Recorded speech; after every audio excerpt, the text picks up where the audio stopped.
Astro horizon Tamil நேயர்களுக்கு வணக்கம். என்னுடைய முந்தைய பதிவுகளுக்கு நீங்கள் கொடுத்த ஒரு ஆதரவுக்கு நன்றி. ஸோ இன்றைக்கி என்ன டாபிக் பேசலான்னு பார்த்தா, யோசிக்கும்போது நம்ம ஜோதிட உலகத்துலேயும் சரி, இல்லை ஜோதிட ஆர்வலர்கள்ட்டையும் சரி, ஒரு தவறான ஒரு சில கற்பிதங்கள் இருக்குது. குறிப்பாக அதில் ஒன்று, நம்ம சனி பகவான் பற்றியும் கேது பகவான் பற்றியும் ரொம்ப தவறான கருத்துக்களை வச்சுருக்காங்க மனசில். குறிப்பாக கேது அப்படின்னாவே ஒரு நடுக்கம் ஏற்படுறது எல்லாத்துக்கும். ஓகே, கிரகங்களில் மிகவும் வலிமையானதும் சக்தி வாய்ந்ததுமான கிரகம் கேது தான். அவர் ஒரு விரக்தியின் கிரகம், அவர் ஞானத்தின் கிரகம், மோட்சத்தின் கிரகம், இது எல்லாமே சரிதான். அப்படி இருந்தாலும் இந்த கேது திசையோ அல்லது கேது புத்தியோ அடுத்தது வரப்போகுதுன்னு தெரிஞ்சாலே அதுக்கு திசை புத்தியிலிருந்து எல்லோரும் நடுங்க ஆரம்பிச்சிடுறாங்க. இது ரொம்ப ஒரு தேவையில்லாத பயம்.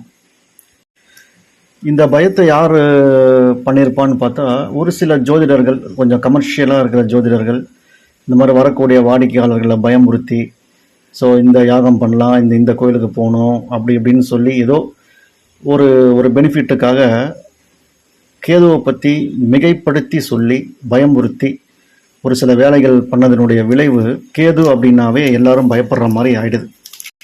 ஆனால் ரியாலிட்டியில் பொதுவாக நம்ம பார்த்தோம்னா மூல நூட்களில் மிகவும் மர்மமான கிரகமாக கருதப்படுவது கேது. ஆனால் உண்மையிலே கேது மிக ஒரு ஆழமான டெப்த்தான ஒரு ஆன்மீக மற்றும் கர்ம ரகசியங்களை கொண்ட கிரகம். அதாவது ஒரு மனிதன் தன்னுடைய முற்பிறவிகளில் அவன் கற்றுக்கிட்ட ஞானம், திறமை, அனுபவங்கள், அதாவது ஒருமையில் ஒருவன் கற்ற கல்வி என்று சொல்கிறார் இல்லையா வள்ளுவர், அந்த மாதிரி முற்பிறவிகளில் அவனுடைய ஞானத்தினுடைய சாரம், அவனுடைய படிப்பினைகளுடைய சாரம், இவை அனைத்தையும் தன்னுடைய பிடியில் வச்சிருக்கிற ஒரு கேது. அப்போ கேது எவ்வளோ ஒரு உயர்வான கிரகம்னு பாருங்கள். அதனால தான் கேது திசையோ அல்லது கேது புத்தியோ இல்லை 8ஆம் இடத்துல கேது இருக்கிறதோ, 8ஆம் இடத்தினுடைய பாவத்தினுடைய ஸ்டாரில் கேது இருக்கிறதோ, அந்த பர்டிகுலர் கேது திசையோ கேது புத்தியோ வரும்போது சிலருக்கு திடீர்னு தியானத்தில் ஈடுபாடு, ஜோதிட கலையில் ஆர்வம், ஆன்மீக சிந்தனை, இதெல்லாம் ரொம்ப இயல்பாக அவங்களுக்கு ஏற்படும். அதே மாதிரி இந்த கேது திசை ஆரம்பித்த உடனே இதுக்கு முன்னாடி ஒரு மனிதன் தன்னுடைய பணத்தின் மீதும் பதவியின் மீதும் புகழின் மீதும் உறவுகள் மீதும் வச்சிருந்த ஒரு மாயையான ஒரு தவறான அபிப்பிராயம் உடையக்கூடிய சான்ஸ் இருக்கு. கேது என்ன பண்ணுவார்னா, ரொம்ப தெளிவாக நம்மளை சுற்றி இருக்கிறவர் யார், எதுக்காக நம்மகிட்ட இருக்காங்க, நம்ம சுற்றி இருக்கக்கூடிய உறவுகள் எந்த எக்ஸ்டெண்ட் வரைக்கும் வரும் அப்படின்னு காமிச்சு கொடுத்து, நீ தான் உன்னை நீ தான் பார்த்துக்கணும், உன்னுடைய ஜென்ம கடைத்தேற்றலுக்கு நீ தான் வேலை செய்யணும் அப்படின்னு தெளிவாக காட்டி கொடுக்கக்கூடிய கிரகம். அதில் எந்த ஒரு ஈவு இரக்கமும் காட்ட மாட்டார். ஸோ அதனாலேயே நிறைய பேர் கேது இது கத்திரிக்கோள் கிரகம், எல்லாத்தையும் வெட்டி விட்டுருவார், எல்லாத்தையும் உருக்குலைச்சிருவார், சமநிலையை குலைப்பார் அப்படின்லாம் சொல்லி கேதுவை பற்றி பயமுறுத்துகிறாங்க. ஆனால் கேது அப்படி இல்லை. கேது ரொம்ப தெளிவாக நம்ம யார், நீ யார் என்பதை ரொம்ப தெளிவாக நமக்கு புரிகிற மாதிரி நம்மளுடைய தளத்திலேயே இறங்கி நம்ம லெவலுக்கு இறங்கி சொல்லி கொடுத்துருவார். அப்போது இந்த ஒரு உள்நிலை அனுபவம் ஒரு மனிதனை ஒரு உள்ளார்ந்த உண்மையை நோக்கி திருப்புகிறது. அதன் காரணமாக அந்த மனிதன் பரிசுத்தம் மாறும். அந்த மனிதன் யாருக்கும் எந்த தீங்கும் செய்ய மாட்டான். அவனை பற்றி அவனுக்கு தெரிஞ்சதுனால ஒரு பணமோ புகழோ உறவுகளோ நமக்கு உபயோகப்படாது அப்படின்னு இந்த ஆன்மீக உண்மையை அவன் அறிந்து கொண்டதனால் அவன் யாருக்கும் எந்த தீங்கும் செய்ய மாட்டான். அவன் மனிதனிலிருந்து புனிதன் என்ற நிலைக்கு தள்ளப்பட்டுருவான்.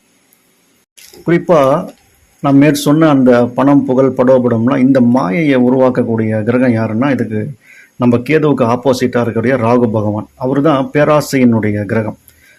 அவர் எவ்வளோ கிடைச்சாலும் இன்னும் பிரம்மாண்டத்தை நோக்கி போய் ஒரு கட்டத்தில் மிகப்பெரிய ஒரு நிராசையை ஏற்படுத்திடுவார்.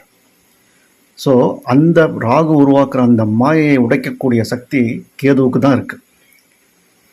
அதனால் கேது வாழ்க்கையில் வரும்பொழுது மனிதன் அடிப்படை உண்மைகளை பற்றி யோசிக்க தெரிஞ்சு கொள்ள ஆசைப்படுறான்.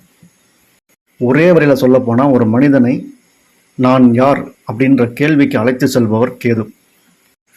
இப்போ உதாரணமாக ஜோதிட ஆர்வலர்கள், ஜோதிட ஆராய்ச்சி செஞ்சவங்க, அவங்ககிட்ட இருந்த சாம்பிள்ஸ் நீங்கள் பார்த்தீங்கன்னா குறிப்பாக பல யோகிகள், சித்தர்கள், ஞானிகள் அவங்களுடைய ஜாதகத்தில் கேது மிகவும் வலிமையாக இருக்கும். கேது நின்ற அந்த வீட்டின் அதிபதி ஆட்சி உச்சமோ அல்லது சுபத்துவமோ சந்திர கேந்திரங்கள்லையோ இருந்திருப்பார். ஸோ அந்த மாதிரியான பாசிட்டிவ் கேது தாக்கம் இருக்கிறவங்க பல நேரங்களில் அமைதியாக வாழும் ஞானிகளை மாதிரி வாழ்வாங்க. அவங்களுக்கு பல சித்திகள் கைவரப்பெறும். அதை தனக்காக யூஸ் பண்ண மாட்டாங்க, பொது நலத்துக்காக அந்த சித்திகளை எல்லாம் யூஸ் பண்ணுவாங்க. மேலும் கேது ஒரு ஆழமான ஆராய்ச்சி மனப்பான்மையை கொடுக்கும். அதனால் கேதுவின் தாக்கம் இருக்கிறவங்க விஞ்ஞானிகளாகவோ அல்லது ஒரு இதுவரைக்கும் மனிதகுல அந்த மென்டல் கான்சியஸ்னஸ்லேயே தோன்றாத சில விஷயங்களை பற்றி ஆராய்ச்சி பண்ணக்கூடிய நுட்பமான ஆராய்ச்சியாளர்களாகவோ இல்லை ரகசிய அறிவியல் துறைகள்லையோ ஈடுபட்டுருக்கலாம். இவை எல்லாத்துக்கும் மேலே கேது இந்த பிறப்பு இறப்பு சைக்கிள் என்று சொல்லக்கூடிய இந்த ஒரு மனித பிறவியை கடக்கக்கூடிய மோட்ச கிரகமாக கருதப்படுகிறது. ஸோ கேது ஸ்ட்ராங்காக இருக்கிறவங்க, கேது 12ஆம் இடத்தில் ஒரு குறிப்பிட்ட பொசிஷனில் குறிப்பிட்ட திதி யோக கர்ணத்தில் நல்ல நிலையில் இருக்கிறவங்க ரொம்ப இயல்பாக மறுபிறவியற்ற நிலை என்ற நிலைக்கு அவங்க சென்றுருவாங்க.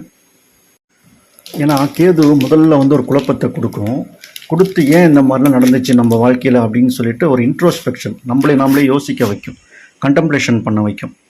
ஸோ அதுக்கப்புறம் அதில் தெளிந்து நமக்குள்ள ஒரு ஒளி ஏற்பட்டு ஒரு ஆன்மீக அக விழிப்புணர்வு ஏற்படும். ஸோ அதனால தான் நான் ஏற்கனவே சொன்ன மாதிரி பல யோகிகள், சித்தர்கள், ஞானிகள் ஜாதகத்தில் கேது பலமாக இருக்கும். ஸோ அதனால தான் நான் என்ன சொல்ல வரேன் அப்படின்னா, கேது அப்படின்னா பயப்பட வேண்டியதில்லை, கேது ஒரு பயம் இல்லை, கேது அப்படின்னா ஒரு ஞான விழிப்பு, கேது அப்படின்னாவே ஞானம் தான். கேது வந்துடுச்சுனாவே உங்கள் சட்ட காலரை பிடிச்சி ஒரு கேள்வி கேட்பார், நீ உலகத்தை தேட போறியா இல்லை உண்மையை தேட போறியா அப்படின்னு. நீங்கள் கொடுக்குற பதிலை பொறுத்து தான் கேது உங்களுக்கு நல்லவரா கெட்டவரா, கேது பயமா இல்லை ஞானமா அப்படின்றத அந்த திசையிலையோ அந்த புத்தியிலையோ காட்டுவார்.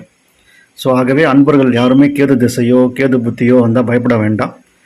நம்ம வாழ்க்கையுடைய பல விஷயங்களை சுருக்கிக்கிட்டு அமைதியான முறையில் தூய்மையாக உடல் சுத்தம், மன சுத்தம், மற்றவர்களுக்கு உதவி செய்யக்கூடிய பரோபகாரம், பக்தி, குறிப்பாக விநாயகப் பெருமானை தொடர்ந்து வணங்குதல்.